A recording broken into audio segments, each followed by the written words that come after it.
ನನ್ನೆಲ್ಲ ರೈತ ಬಂದವರಿಗೆ ಬೆಳಗಿನ ಶುಭೋದಯ. ನಾವಿವತ್ತು ಭದ್ರಾ ನದಿ ಮೇಲ್ದಂಡೆ ಯೋಜನೆಯಲ್ಲಿ ಬೆಳೆ ಮಾಡುವಂತಹ ಒಂದು ತೋಟದಲ್ಲಿದ್ದೀವಿ. ಸೊ ಇದರಲ್ಲಿ ಏನಪ್ಪ ವಿಶೇಷ ಇವತ್ತು ಅಂತ ಹೇಳೋದಾದರೆ, ನೀವು ನೋಡ್ತಾ ಇರೋಂಥದ್ದು ಅಡಿಕೆ ತೋಟ. ಸುಮಾರು 2 ರಿಂದ 2.5 ವರ್ಷ ಅಂತ ಅಡಿಕೆ ತೋಟದಲ್ಲಿ ಒಬ್ಬ ರೈತರು ಏನು ಮಾಡಿದ್ದಾರೆ ಅಂದರೆ ಭತ್ತ ಬೆಳೆದಿದ್ದಾರೆ. ಸೊ ನೀವು ಇಲ್ಲಿ ನೋಡ್ಬೋದು, ಭತ್ತ ಮೊನ್ನೆ ಕುಯ್ಲಾಗಿದೆ. ನಾನು 2 ದಿನದ ಹಿಂದೆ ನೋಡಿದೆ, ಬಟ್ ಆವಾಗ ವೀಡಿಯೋ ಮಾಡೋಕ್ಕೆ ನನಗೆ ಆಗ್ತಿರ್ಲಿಲ್ಲ. ಸೊ ಇವತ್ತು ವೀಡಿಯೋ ಮಾಡೋಣ ಅಂತೇಳಿ ಹುಡುಕೊಂಡು ಬಂದೆ, ಬಟ್ ಅಷ್ಟರೊಳಗೆ ಅಲ್ಲೇ ಇವರು ಕುಯ್ಲನ್ನು ಮುಗಿಸಿದ್ದಾರೆ. ನೀವು ನೋಡ್ಬೋದು, ಭತ್ತ ಕುಯ್ದಂಥ ಕೂಳೆಗಳು ಅಂತ ಏನು ಹೇಳ್ತೀವಿ, ಆ ಬುಡಗಳು ಹಾಗಾಗಿನೇ ಇದೆ. ನಾವು ನಮ್ಮ ಚಾನಲಲ್ಲಿ ಯಾವುದೇ ಸುಳ್ಳುಗಳನ್ನು, ವದಂತಿಗಳನ್ನಾಗಲಿ ಮತ್ತೊಂದಾಗಲಿ ರೈತರಿಗೆ ನೀಡೋದಿಲ್ಲ. ಆದ ಕಾರಣ ಟ್ರಸ್ಟ್ ಇದ್ದರೆ ನಂಬೋದು, ಇಲ್ಲ ಅಂತಂದರೆ ಇನ್ನು ಯಾವ ರೀತಿ ನಿಮಗೆ ಪ್ರೂವ್ ಮಾಡಬೇಕು ಹೇಳಿದ್ರೆ ಅದನ್ನು ಸಹ ನಿಮಗೆ ಸಪೋರ್ಟಿವ್ ಡಾಕ್ಯುಮೆಂಟ್ಸ್ನ ಕೊಡೋಕ್ಕೆ ನಾನು ಆದಷ್ಟು ಸಪೋರ್ಟ್ ಮಾಡ್ತೀನಿ. ಅಂದರೆ ಎಕ್ಸ್ಟ್ರಾ ಫೋಟೋಸ್ ಆಗಲಿ ಅಥವಾ ಇನ್ನು ಕ್ಲೋಸ್ ಆಗಿ ವಿಡಿಯೋಗಳೇನಾದ್ರು ಬೇಕಿದ್ರು ಅಂತ ನಿಮಗೆ ತಲುಪಿಸೋಕ್ಕೆ ನಾನು ಆದಷ್ಟು ಪ್ರೊವೈಡ್ ಮಾಡ್ತೀನಿ. ಬಟ್ ಇದರಲ್ಲಿ ಏನಪ್ಪ ವಿಶೇಷ ಅಂತಂದರೆ, ಅಡಿಕೆ ತೋಟದಲ್ಲಿ ಮೊದಲ ಬಾರಿಗೆ ಭತ್ತ ಬೆಳೆದಿದ್ದನ್ನು ನೋಡಿದ್ದು ನಾನು. ಬಟ್ ನೀವೇನಾದ್ರು ನೋಡಿದ್ರಿ ಅಂತಂದರೆ ಕಾಮೆಂಟ್ ಮಾಡಿ. ಸುಮಾರು ಜನ ನಾನು ಹೊಸ ಯಾವುದೇ ಒಂದು ನನಗೆ ಡೌಟ್ ಇರೋಂಥ ವಿಷಯಗಳನ್ನು ನಿಮ್ಮ ಜೊತೆ ಶೇರ್ ಮಾಡಿಕೊಂಡ್ರೆ ಖಂಡಿತವಾಗ್ಲೂ ನೀವು ಒಬ್ಬರಾದರೂ ರಿಪ್ಲೈ ಮಾಡ್ತಿದ್ದೀರಾ. ಸೊ ಅದರಲ್ಲಿ ಸಂತೋಷವಾದ ವಿಚಾರನೇ ಹೌದು, ನಮಗಂತೂ ತುಂಬಾ ಖುಷಿ ಆಗುತ್ತೆ. ಅಂಥದ್ರಲ್ಲಿ ಈ ಅಡಿಕೆಯ ಮಧ್ಯೆ ಈ ಭತ್ತ ಬೆಳೆಯೋದ್ರ ಬಗ್ಗೆ ನಿಮ್ಮ ಕಾಮೆಂಟ್ ಏನು ಅನ್ನೋದನ್ನು ದಯವಿಟ್ಟು ನನಗೆ ತಿಳಿಸಿ. ಹಾಗೆ ಈ ತೋಟದ ರೈತರು ನಮ್ಮ ಹತ್ರ ಸಿಗಲಿಲ್ಲ. ಲಾಸ್ಟ್ ಟೈಮು ನಾನು ನಿಮಗೆ ವಿಡಿಯೋ ಮಾಡೋಕ್ಕೆ ಯಾಕಾಗಲಿಲ್ಲ ಅಂತಂದರೆ, ಅವ್ರನ್ನ ಆದಷ್ಟು ಪ್ರಯತ್ನ ಪಟ್ಟೆ, ಬಟ್ ಸಿಗಲಿಲ್ಲ. ನೀವು ನೋಡ್ಬೋದು ಇಲ್ಲಿ.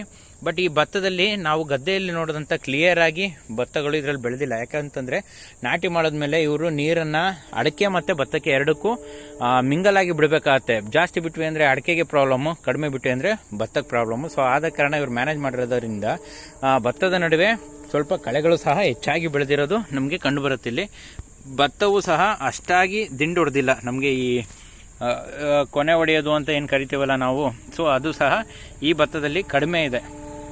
ಕೊನೆ ಹೊಡೆಯುವ ಚಾನ್ಸಸ್ ತುಂಬಾ ಕಡಿಮೆ ಇದೆ. ಆದರೆ ಈ ರೈತರಿಗೆ ಒಂದು ಮೆಚ್ಚುವಂಥ ವಿಚಾರ ಏನು ಅಂತಂದರೆ, ಇವರು ಯಾವ ರೀತಿ ಮೇಂಟೈನ್ ಮಾಡಿದ್ರು ಅನ್ನೋದು ನಮ್ಗೆ ಗೊತ್ತಾಗ್ತಿಲ್ಲ.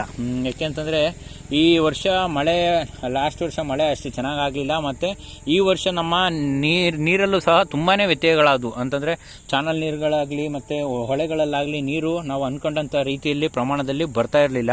ಎಲ್ಲ ತೋಟದವರು ಸಹ 15 ದಿನಕ್ಕೊಂದು ನೀರು ಕೊಡೋದೇ ನಮಗೆ ಹೆಚ್ಚಾಗಿದೆ ಅಂತ ಕೊರಗೋ ಈ ಕಾಲದಲ್ಲಿ ಇವರು ಅಡಿಕೆ ತೋಟದಲ್ಲಿ ಒಂದು ಭತ್ತದ ಬೆಳೆ ಬೆಳೆದಿದ್ದಾರೆ ಅಂತಂದರೆ ನಿಜಕ್ಕೂ ಗ್ರೇಟ್ ಅಂತಲೇ ಹೇಳಬೇಕು. ಸೊ ಆ ರೀತಿಯಲ್ಲಿ ನಿಮಗೆ ನೀವು ನೋಡ್ಬೋದು, ಇಲ್ಲಿ ನೋಡಿ ಭತ್ತ ಕುಯ್ದು ಬಿಟ್ಟಿದ್ದಾರೆ. ಸೊ ಕುಯ್ದು ಬಿಟ್ಟಂಥ ಭತ್ತ. ಸೊ ಇಲ್ಲಿ ಇನ್ನೊಂದು ಇವರು ಮಾಡಿರೋ ವಿಶೇಷ ಏನಂತಂದರೆ, ನೀವು ನೋಡ್ಬೋದು, ಈ ತೋಟ ಈಗ ಉದ್ದುದ್ದಕ್ಕೂ ಸಹ ಗಿಡಗಳಿರೋ ಜಾಗದಲ್ಲಿ ಒಂದು ಬದುನ ರೀತಿ ಅಂದರೆ ಮಣ್ಣೆರೆಸಿ ಬಿಟ್ಟಿದ್ದಾರೆ. ಸೊ ಅಲ್ಲಿಗೆ ನೀರು ಕಡಿಮೆನೇ ಹೋಗಲಿ, ಇನ್ನು ಉಳಿದಂಥ ಹಳ್ಳದ ಭಾಗದಲ್ಲಿ ನೀರು ನಿಲ್ಲಿನ ಒಂದು ಕಾನ್ಸೆಪ್ಟನ್ನ ಇವರು ಮೇಂಟೈನ್ ಮಾಡಿದ್ದಾರೆ. ಅದರಿಂದನೂ ಸಹ ಗಿಡಗಳು ಉಳ್ಕೊಂಡಿರ್ಬೋದು. ಆದರೆ ಇನ್ನೊಂದು ಅಬ್ಸರ್ವ್ ಮಾಡಿದ್ದೇನಪ್ಪ ಅಂತಂದರೆ, ಗಿಡಗಳು ಅಷ್ಟೇನೂ ಆ್ಯಕ್ಟಿವ್ ಆಗಿಲ್ಲ ಇವರು. ರೀಸನ್ ಮೇ ಬಿ ಭತ್ತಕ್ಕೋಸ್ಕರ ಜಾಸ್ತಿ ನೀರು ಬಿಟ್ಟಿದ್ದಕ್ಕ ಅಥವಾ ಅಡಿಕೆಗೋಸ್ಕರ ಏನಾದ್ರು ನೀರನ್ನು ಕಡಿಮೆ ಮಾಡಿದ್ದಕ್ಕ ಒಂದು ಗೊತ್ತಿಲ್ಲ. ಬಟ್ ನಿಮ್ಗೇನಾದ್ರು ತಿಳಿದಿತ್ತು ಅಂದರೆ, ನೀವೇನಾದ್ರು ಸೀನಿಯರ್ ರೈತರಿದ್ದರೆ ಅಂದರೆ ದಯವಿಟ್ಟು ಕಾಮೆಂಟ್ ಮಾಡಿ, ಇದು ಏನಕ್ಕೋಸ್ಕರ ಈಗ ಆಗಿರ್ಬೋದು ಅಂತ. ಸೊ ಈ ಥರ ಹೊಸ ವಿಧಾನಗಳನ್ನು ನೀವೇನಾದ್ರು ಅನುಸರಿಸಿ ಬೆಳೆಗಳನ್ನು ಬೆಳೀತಿದ್ರೆ ದಯವಿಟ್ಟು ಆ ಬೆಳೆಗಳನ್ನು ನಮ್ಮ ಜೊತೆ ಟ್ಯಾಗ್ ಮಾಡ್ಕೊಳ್ಳಿ, ಶೇರ್ ಮಾಡ್ಕೊಳ್ಳಿ. ಯಾಕೆಂತಂದರೆ ತುಂಬಷ್ಟು ರೈತರುಗಳು ಕೇವಲ ಅರ್ಧ ಎಕರೆ, 3/4 ಎಕರೆ ಜಮೀನುಗಳನ್ನ ಇಟ್ಟಿರೋಂಥವ್ರಿಗೆ ಇಂಥ ವಿಡಿಯೋಗಳೆಲ್ಲ ಹಾಕಿದ್ವಿ ಅಂತಂದರೆ ಅವ್ರು ನಿಜಕ್ಕೂ ಪ್ರೋತ್ಸಾಹವಾಗಿ ತಗೊಂಡು ಅವರು ಸಹ ಬೆಳೆಯೋಕ್ಕೆ ಆದಷ್ಟು ಪ್ರಯತ್ನಗಳನ್ನ ಪಡ್ತಾರೆ. ಅಲ್ಲಲ್ಲಿ ಭತ್ತ ಮಿಷಿನಲ್ಲೇ ಕುಯ್ದಿದ್ದಾರೆ ಇವರು. ಸೊ ಆದರೂ ಭತ್ತಗಳು ಉಳ್ಕೊಂಡಿದೆ. ನೋಡಿ ಎಷ್ಟು ಮಟ್ಟಿಗೆ ಇವರು ಮೈಂಡ್ನ ಯೂಸ್ ಮಾಡಿದ್ದಾರೆ ಅಂತಂದರೆ, ಟೆಕ್ನಾಲಜಿನೂ ಯೂಸ್ ಮಾಡ್ಕೊಂಡಿದ್ದಾರೆ, ಪ್ಲಸ್ ರಿಸ್ಕು ತೊಗೊಂಡಿದ್ದಾರೆ, ಹಾಗೆ ರಿವಾರ್ಡು ತೊಗೊಂಡಿದ್ದಾರೆ. ಹೇಗೆ ಅಂತಂದರೆ ಅಟ್ ಎ ಟೈಮಲ್ಲಿ ಡಬಲ್ ಕ್ರಾಪು ಮತ್ತು ರಿಸ್ಕಿ ಕ್ರಾಪು. ಎಷ್ಟು ಚೆನ್ನಾಗಿದೆ ನೋಡಿ ಇವ್ರ ಕಾನ್ಸೆಪ್ಟು. ಸೊ ಅಷ್ಟೆಲ್ಲ ರಿಸ್ಕ್ ತಗೊಳ್ಳೋಂಥ ಎಬಿಲಿಟಿ ಇರೋದು ಇಡೀ ವರ್ಲ್ಡಲ್ಲಿ ನಮ್ಮ ರೈತ ಸಮುದಾಯಕ್ಕೆ ಮಾತ್ರ ಅಂತ ನಾನು ಹೆಮ್ಮೆ ಪಡೋಕ್ಕೆ ಇಷ್ಟಪಡ್ತೀನಿ. ಯಾಕೆಂತಂದರೆ ಯಾವುದೇ ಒಂದು MNC ಕಂಪ್ನಿ ಆಗಲಿ R&D ಮಾಡೋಕ್ಕೆ ಇನ್ವೆಸ್ಟ್ ಮಾಡಬೇಕು ಅಂದರೆ ತಲೆ ಕೆಡಿಸ್ಕೊಳ್ಳುತ್ತೆ. ಆದರೆ ಎಕಾನಮಿ ಅಂದರೆ ಸ್ಟಾಕ್ ಮಾರ್ಕೆಟಲ್ಲಿ ಇದ್ರು ಅಂತಂದರೆ ಅವ್ರ ಸ್ಟಾಕ್ ಆಲ್ಮೋಸ್ಟ್ ಅಲ್ಲಿ ನಾನು R&Dಗೆ ಇನ್ವೆಸ್ಟ್ ಮಾಡ್ತಿದ್ದೀನಿ ಅಂತಂದ್ರೆ ಸ್ಟಾಕ್ ಬೀಳುತ್ತೆ. ಏಕೆಂದರೆ ಎಲ್ಲರೂ ಕಿತ್ಕೊಂಡು ಅವ್ರ ದುಡ್ಡನ್ನ ಹೊರಗೆ ಹೋಗ್ತಾರೆ. ಅಪ್ಪ ನೀನು ಮಾಡೋಂಥ R&D ಸಕ್ಸಸ್ ಆಗುತ್ತೋ ಇಲ್ಲೋ ಗೊತ್ತಿಲ್ಲ, ನಾನಂತೂ ಹೊರಗೆ ಹೋಗ್ತೀನಿ, ನೀನು ಉಳಿದಿದ್ದು ನೀನೇನಾರು ಮಾಡ್ಕೊ ಅಂತೇಳಿ. ಆದರೆ ನಮ್ಮ ರೈತ ಹಾಗಲ್ಲ.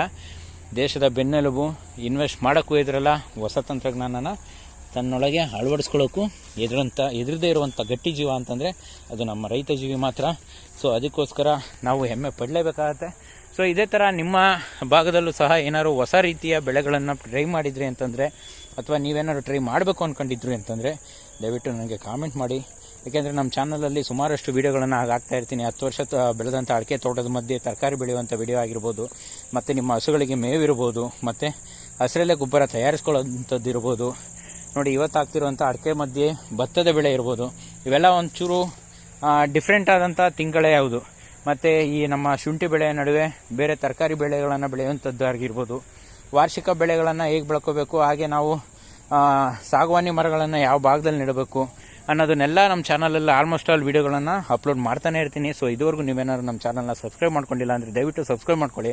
ಆಗ ನಾವು ಹಾಕೋಂಥ ವೀಡಿಯೋಗಳು ಆಲ್ಮೋಸ್ಟ್ ಆಲ್ ನಿಮಗೆ ನೋಟಿಫಿಕೇಷನ್ ಆಗಿ ಬರ್ತಾ ಹೋಗುತ್ತೆ. ನೀವು ಸಹ ಮಿಸ್ ಮಾಡದೆ ಎಲ್ಲ ವೀಡಿಯೋಗಳನ್ನು ನೋಡ್ಬೋದು. ಎಲ್ಲ ವೀಡಿಯೋಗಳು ಯೂಸ್ ಆಗದೆ ಹೋದರೂ ಸಹ ಅದರಲ್ಲಿ ಒಂದು ವೀಡಿಯೋ ಏನಾದರೂ ನಿಮಗೆ ಯೂಸ್ಫುಲ್ ಆಗಿರ್ಬೋದು. ಸೊ ಹೀಗೆ ಕೊನೆ ತನಕ ನಮಗೆ ಸಪೋರ್ಟ್ ಮಾಡ್ತಾನೆ ಇರಿ. ಹಾಗೆ ಆಗಾಗ ಸ್ಟಾಕ್ ಮಾರ್ಕೆಟಲ್ಲಿ ಕೆಲವೊಂದು ನ್ಯೂಸ್ಗಳನ್ನ, ನಿಮಗೆ ಇಂಪಾರ್ಟೆಂಟ್ ನ್ಯೂಸ್ಗಳನ್ನ ಅಪ್ಡೇಟ್ ಮಾಡ್ತಾ ಇರ್ತೀನಿ. ಸೊ ದಯವಿಟ್ಟು ಜೊತೆಗೆ ಇರಿ. ಸಬ್ಸ್ಕ್ರೈಬ್ ಮಾಡ್ಕೊಂಡಿಲ್ಲ ಸಬ್ಸ್ಕ್ರೈಬ್ ಮಾಡ್ಕೊಳ್ಳಿ. ನಿಮಗೆ ಯೂಸ್ ಆಗದೆ ಹೋದರೆ ನಿಮ್ಮ ಫ್ರೆಂಡಿಗಂತೂ ಖಂಡಿತವಾಗಿ ಯೂಸ್ ಆಗುತ್ತೆ. ಅವ್ರಿಗೂ ಸಹ ಸಜೆಸ್ಟ್ ಮಾಡಿ. ಹೀಗೆ ನಮಗೆ ಸಪೋರ್ಟ್ ಮಾಡ್ತಾ ಜೊತೆಗಿದ್ರೆ ಅಂತಂದರೆ ರೈತರ ಮಕ್ಕಳಾಗಿ ನಾವು ಸಹ ಸ್ವಲ್ಪ ಮುಂದುವರಿಯೋಕ್ಕೆ ಯೂಸ್ ಆಗುತ್ತೆ. ನೋಡಿ, ಕೊನೆಯದಾಗಿ ಈ ಭತ್ತದ ಹೊಟ್ಟು ಸುರಿದಿರೋಂಥ ಸ್ಥಳ ಇದು. ಸೊ ಕೊನೆಯಲ್ಲಿ ಈ ವಿಡಿಯೋನ ಮುಗಿಸ್ತಾ ಇದ್ದೀನಿ. Thank you.